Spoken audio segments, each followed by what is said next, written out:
మనం చూస్తే వెస్ట్ గోదావరి తర్వాత మనం చూసుకున్నట్లయితే కృష్ణా డిస్టిక్, చాలా హాట్ డిస్టిక్. ఇక్కడ నుంచి చాలా ప్రతిష్టాత్మకమైనటువంటి అసెంబ్లీ నియోజకవర్గాలు ఉన్నాయి. ఈ కృష్ణా డిస్టిక్ లో ఎవరు ఎప్పుడు ఎక్కడి నుంచి గెలబోతున్నారని చూద్దాం. మనం చూస్తే ఇక్కడ నుంచి తిరువూరు నుంచి టీడీపీ తరపున కొలికపూడి శ్రీనివాస్ ఎవరైతే ఉన్నారో ఆయన కీన్ కంటెస్ట్ తప్పదు. తిరువూరు నుంచి కీన్ కంటెస్ట్ తప్పదు, ఇక్కడ నుంచి హోరాహోరీ తప్పదు అన్నట్లు చెప్తున్నారు. దాంతో పాటు మనం చూస్తే నూజివీడు ఎవరైతే ఉన్నారో టీడీపీ తరఫున కొలుసు పార్థసారథి ఇక్కడి నుంచి టీడీపీ తరఫున పోటీ చేయబోతున్నారు అన్నట్టు తెలుస్తుంది. ఆయన కూడా ఇక్కడ కీన్ కంటెస్ట్ హోరాహోరీ ఇక్కడ కూడా తప్పదని చెప్తున్నారు. ఎందుకంటే ఈయన వైఎస్ఆర్సీపీ నుంచి ఇక్కడ తెలుగుదేశం పార్టీలోకి వచ్చారు. అయినా కానీ నూజివీడు అనేది హోరాహోరీ తప్పని పరిస్థితి అని చెప్తున్నారు. నూజివీడు తర్వాత మనం చూసుకున్నట్లయితే కృష్ణా డిస్టిక్ లో చాలా ప్రతిష్టాత్మకమైనటువంటి నియోజకవర్గం గన్నవరం అనగానే మనకు వల్లభనేని వంశీమోహన్ గుర్తొస్తాడు. అక్కడి నుంచి యార్లగడ్డ వెంకట్రావు గుర్తొస్తాడు. వైఎస్ఆర్సీపీ తరఫున యార్లగడ్డ వెంకట్రావు 2019 అక్కడ ఉంచి ఓడిపోయాడు.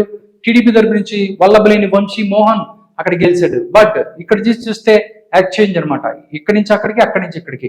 అయితే టీడీపీ తరఫున ఇప్పుడు యార్లగడ్డ వెంకట్రావు ఇక్కడి నుంచి పోటీ చేయబోతున్నాడు. గన్నవరానికి సంబంధించి ఇంకా అక్కడ టికెట్ ఎవరికి అనేది ఇవ్వలేదు. బట్ వల్లభనేని వంశీమోహన్ అయినా ఇంకొకళ్ళైనా గన్నవరం నుంచి యార్లగడ్డ వెంకట్రావు గెలవబోతున్నాడు.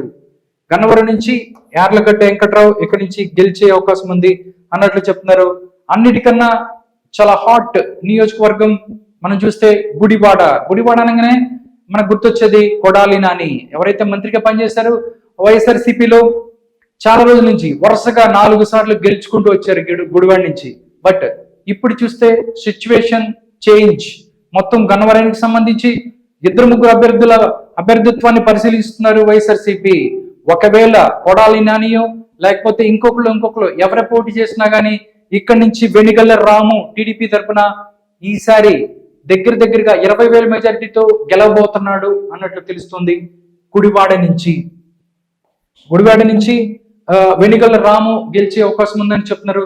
దాని తర్వాత మనం చూస్తే గుడివాడ తర్వాత కృష్ణా డిస్టిక్ లో ఇంకా నియోజకవర్గాలు ఏమేమి ఉన్నాయి, అక్కడి నుంచి ఎవరు గెలిచే అవకాశం ఉంది అనేది మనం చూద్దాం. దాని తర్వాత కైగలూరుకి సంబంధించి మనం చూస్తే ఇంకా అక్కడి నుంచి కైగలూరు నుంచి ఎవరు పోటీ చేస్తారని ఇంకా ఆ స్థానాన్ని ఇంకా ఇవ్వలేదు. దాంతో పాటు ఇక్కడ పెడనకి సంబంధించి కాగిత కృష్ణప్రసాద్ ఎవరైతే ఉన్నారో టీడీపీ తరఫున ఆయన గెలుస్తారు ఇక్కడి నుంచి అని చెప్తున్నారు. మచిలీపట్నం తరఫున కొల్లు రవీందర్ ఉన్నారు. మచిలీపట్నం కూడా చాలా హాట్ నియోజకవర్గం. ఇక్కడి నుంచి పేర్ని నాని ఉన్నారు. 2019 ఎలక్షన్లో ఇక్కడ గెలిచారు, మంత్రి అయ్యారు. తర్వాత మంత్రి పదవి పోయింది. దాని తర్వాత ఇప్పుడు వాళ్ళ అబ్బాయి ఎవరైతే ఉన్నారో పేరుని కృష్ణమూర్తి కిట్టు ఇక్కడి నుంచి 2024 ఎలక్షన్స్ లో వైఎస్ఆర్సీపీ తరఫున పోటీ చేస్తుండగా టీడీపీ సీనియర్ నాయకుడు కొల్లు రవీంద్ర ఎవరైతే ఉన్నారో ఈయన మాజీ మంత్రిగా ఉన్నారు. ఈయన టీడీపీ నుంచి మచిలీపట్నం నుంచి పోటీ చేస్తున్నారు. ఇక్కడ కొల్లు రవీంద్ర గెలిచే అవకాశం ఉంది అన్నట్లు చెప్తుంది ఈ సర్వే. దానికి సంబంధించి అమరగడ్డకి సంబంధించి ఇంకా క్యాండిడేట్ ఎవరు అనేది ఇంకా నిర్ణయించలేరు.